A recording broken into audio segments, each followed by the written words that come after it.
Hello friends from around the world, how are you today? Meanwhile, we are waiting still for the unitary patent, which has not been ratified by all the parties, namely Germany, so we are doing something else on patent. And I was looking at the COP26 in Glasgow and the the global push for the avoiding the climate change, global push in the sense that there is a lot of money which we pulled into that. We may agree or not agree with what is the global push and whether we are on the right track or on the wrong track, or whether global climate change is this or that.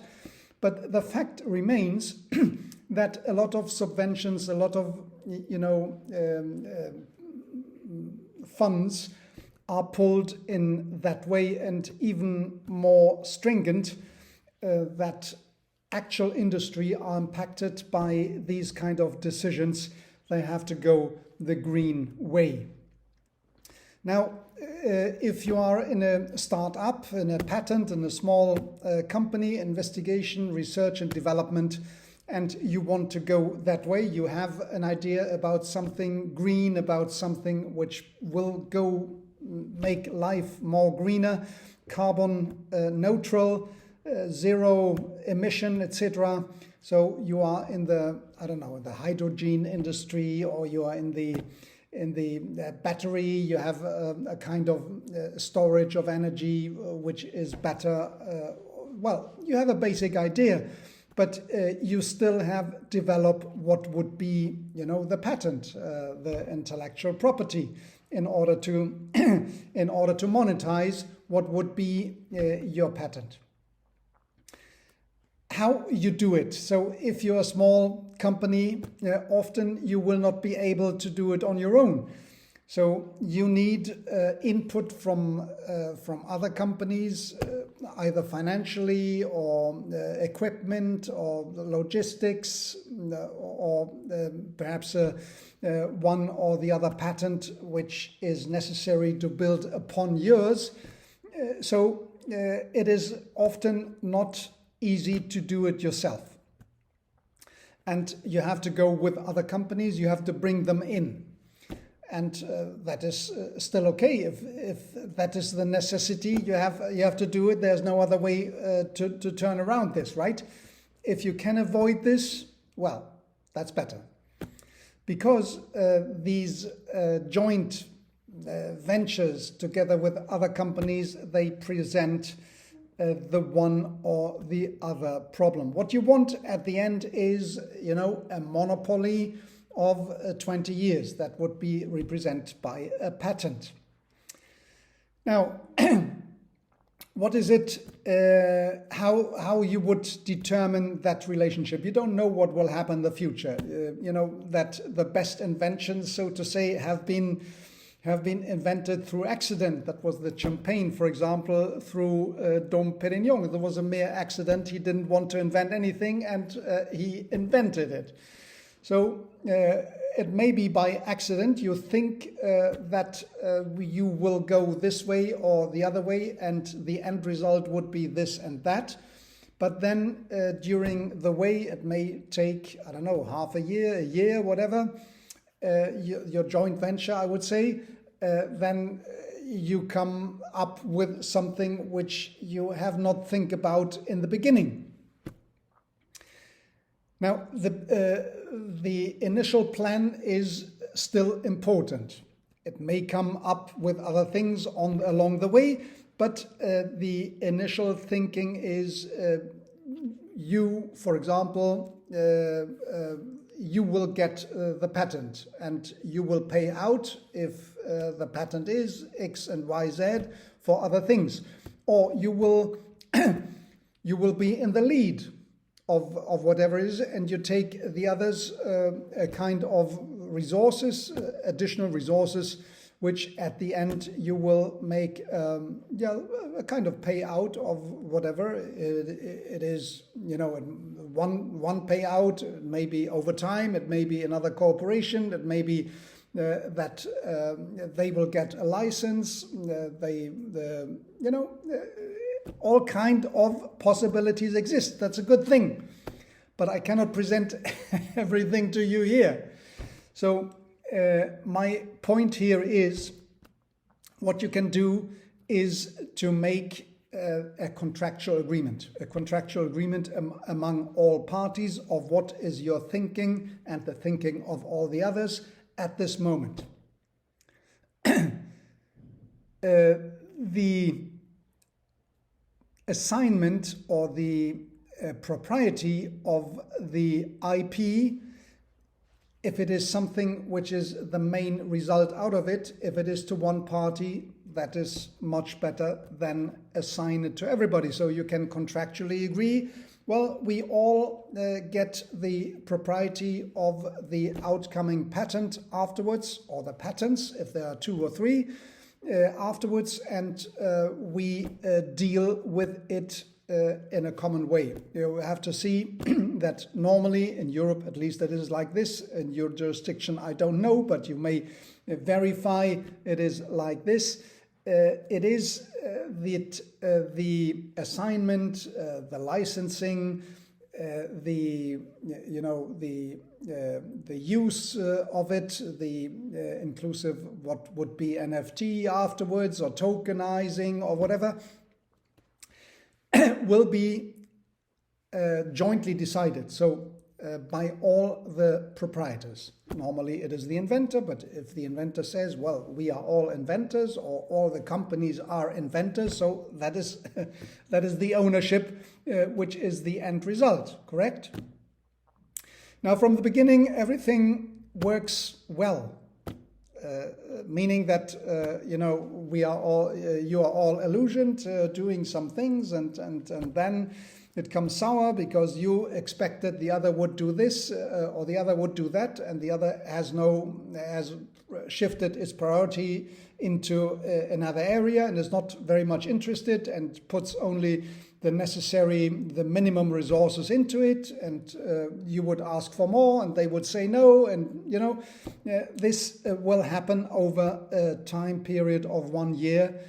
Technology is evolving so fast, and you don't know what will go on within 3 months. So what I want to say here is that the relationship, although they are good at the beginning, they may not be good over time. And then the problem starts. You had to do this and you did not. So I want you to have less benefit out of it because that I had to put the result. And so, all this discussion, you probably know them from your experience with regard to other simple projects in school. For example, in school you had to do work together with others, and then the one who was assigned that task did not come up with the task and has to do by the others, and he wanted to have the same merits at the end. No, that cannot be, right? You were correctly not in agreement with that premise. So that would not be like this. And here it repeats the same. Now, in order to avoid this, contractual agreements from the beginning are the best. Contractual agreements which foresee what was to be foreseen at this moment.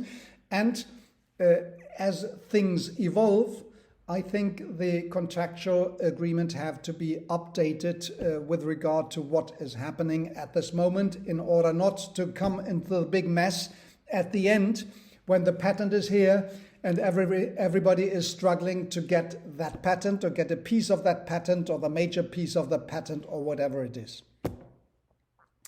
So this is an important issue. A second important issue is that you should not look only at, for example, I made the point in different videos that you have to research and make a research in order to not to make infringement on other IP rights in the beginning with regard to your project. And if you encounter something, then please tackle it at the earliest moment, not in order to get into trouble, bigger trouble, and a big mess afterwards. Now, if you have different parties having a joint joint a common goal, so to say. I don't know what you have. It may be an enterprise, an endeavor, a joint venture, it may be whatever it is. So there are all kind of possibilities. So you have, to a certain extent, also the responsibility what happens with the other party, even if it is only a joint venture. Well, a joint venture is already something very, very clear, but if it is a cooperation, so to say, a cooperation input into you, and whatever impacts the other party impacts you as well, because the common project is something which is the result of the common effort of all of you. Now, if, for example, there's a technical input from another party, and there is, a kind of design from still a different party, you have to look at your due diligence, so to say, must include what is the responsibility of the other party in principle, because it may impact in your own project. So it is even more complicated with regard to due diligence, right? As if you are in charge only. The risk is less in the sense that you have to put less into the basket, but so the financial risk, so to say, but the risk of the venture may be higher because the other party may come with a risk which you don't know. It will materialize afterwards, and what? If it is okay, okay. If it's not, who knows? Or, for example, if you have a joint ownership of that patent, always thinking that patent works out, right? If you have a common ownership, then if enforcement actions have to be done, so you need the ownership, the agreement of the whole ownership in order to make that enforcement. Think of that, you have to go to the national courts, you remember that? So the risk of enforcement is subject to the common agreement of all the owners of the patent. And it may be that one owner does not want to take the financial risk, and then you are in a big mess. A last word on warranties. So a joint, I would discourage to go for a joint ownership. That is my whole point. If you can get an own sole ownership for you, because you are the one pushing for the patent, right?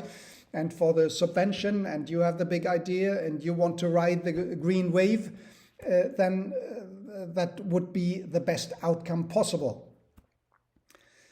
There are some warranties. There's my last note here. There's some warranties, which is a contractual promise of one party which has a patent, and you are in connection with that party, and then that party says contractual, well, meanwhile you are developing on my patent, I will not go into you. And that is okay. You should look for this if you have this kind of future conflict which may come up. Now, the warranty, if somebody else comes with a warranty to you, then that is a reassurance that you will not get in trouble with that company who makes that contractual promise, the warranty. But on the other hand, it does not exclude that there's still a third company which you not have thought of, which may cause trouble to you. So one warranty would not say that, well, now I'm okay. There may be still others out there which have some, may present trouble into the future, and this trouble you want to know about as early as possible. So that was for the green part and the joint ownership. of the patents. If you have something which comes up over time, adjust to it, to a design, for example, a copyright or a configuration which is important, and you came up with it within the group, and you want to clarify who has the IP ownership afterwards, because otherwise it would be a mess. You want to avoid the mess. Thank you for today.